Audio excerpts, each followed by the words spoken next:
It's as if the whole world stopped, and everyone knew exactly where they were when the death of Princess Diana was announced. Hi, welcome to Eventful Insights. Princess Diana's case has echoed from one generation to another, but we're sure you'll still get new details from our video for today. But before we get into the video, were you there when her death was broadcasted on television? What did you feel while watching the events unfold? We want to know your thoughts in the comment section below. Princess Diana of Wales was born on July 1st, 1961, at Park House in Norfolk, England, not far from Sandringham.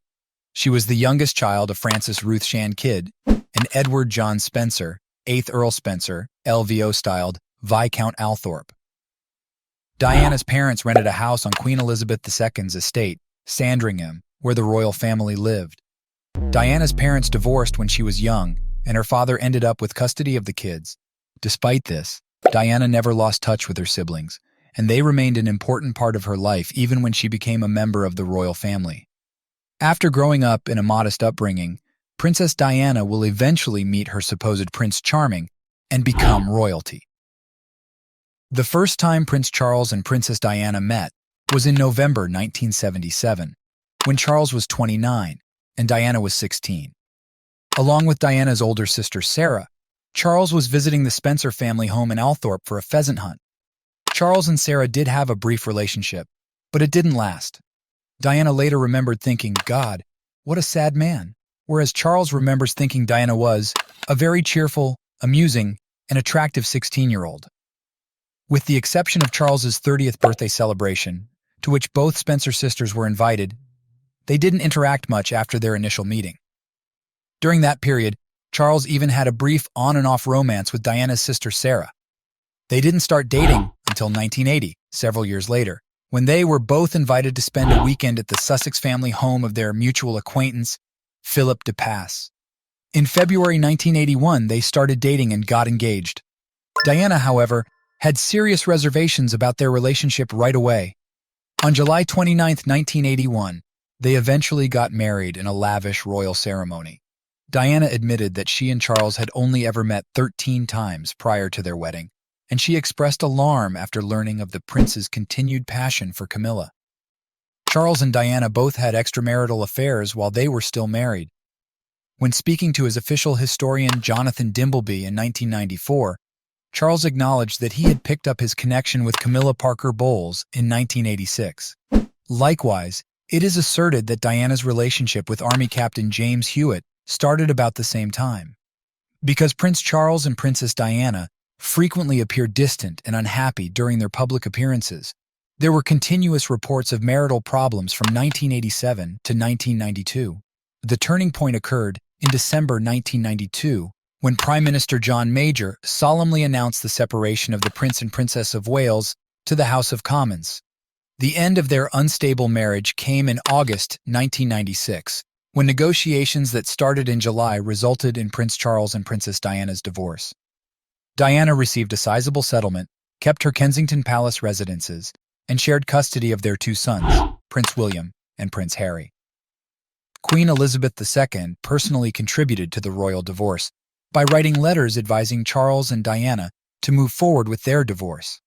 Diana's interview with Martin Bashir for the BBC show Panorama turned out to be a crucial turning point in the drama that eventually led to their divorce. This contentious period in royal history serves as a sobering reminder of the complex interplay between private and official duties within the royal family. And unfortunately, Princess Diana sadly died in a car accident on August 31st, 1997, at the Pont de l'Alma tunnel in Paris, France. At the time, she was 36 years old. Dodi Fayed, her partner, and Henry Paul, the driver of the Mercedes-Benz W140, also died in the car crash. Trevor Rees-Jones, Diana's bodyguard, lived but had severe wounds.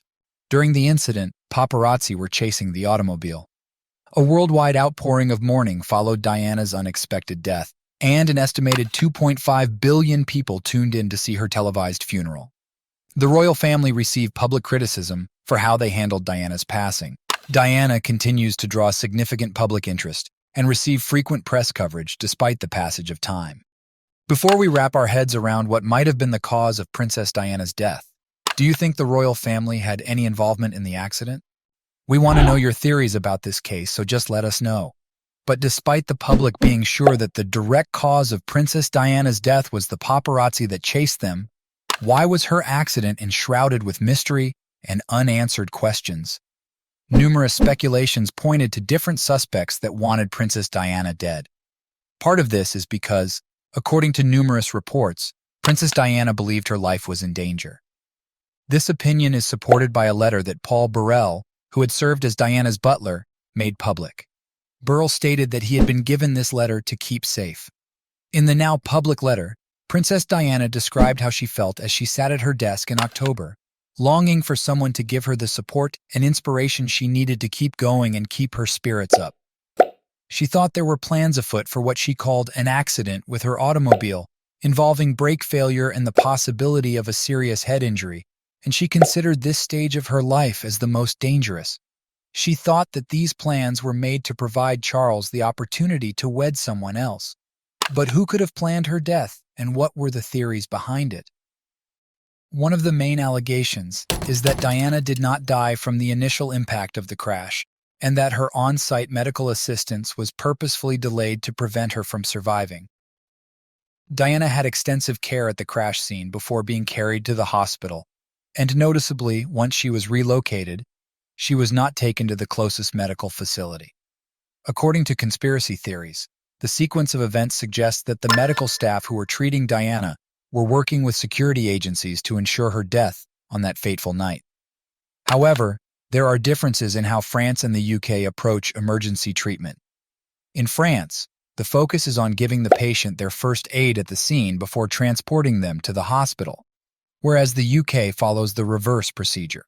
Operation Paget's opinion was that, to entertain the idea that the medical treatment administered to Princess Diana was part of a broader conspiracy, one would have to accept that several experienced and respected French medical specialists knowingly collaborated and violated medical ethics. The evidence suggests that every possible effort was made to save her life. Another theory suggests the involvement of MI6 agents. Numerous witnesses claim to have seen bright flashes near Diana's car, both before and after it entered the tunnel. Furthermore, it was observed that a white Fiat Uno followed the Mercedes closely into the tunnel before leaving traces on the Mercedes. Some conspiracy theorists say that MI6 agents were operating the Fiat Uno when Henry was blinded by a blinding flash, which led to Henry losing control of the car. However, the witnesses reported seeing several flashes at various times and from different angles. Numerous flashes that night were ascribed to paparazzi cameras and common headlights, according to Paget's research. But none of them were determined to be maliciously malevolent.